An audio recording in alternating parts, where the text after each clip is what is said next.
కోలాహలంగా పెద్దాపురం మరిడమ్మల తల్లి ఊయల తాళ్ల ఉత్సవాలు మరి మీరు చూడండి.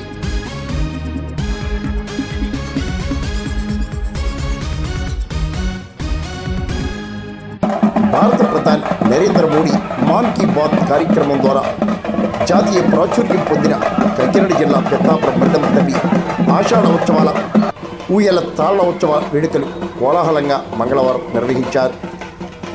దేవాదాయ ధర్మాదాయ శాఖ సహాయ కమిషనర్ విజయలక్ష్మి ఆధ్వర్యంలో గరగ నృత్యాలు, డప్పు వాయిద్యాలు, మేళ తాళాలతో పంట పొలాల నుండి తాడి చెట్లను తీసుకొచ్చారు. తాడి చెట్ల ఊయల ద్వారా మరిడమ్మల తల్లి ఊయల ఉత్సవాలను నిర్వహించుకున్నారు. దీన్నే తాళ్ల ఉత్సవాలుగా వ్యవహరిస్తారు. మరి మీరు దర్శించండి.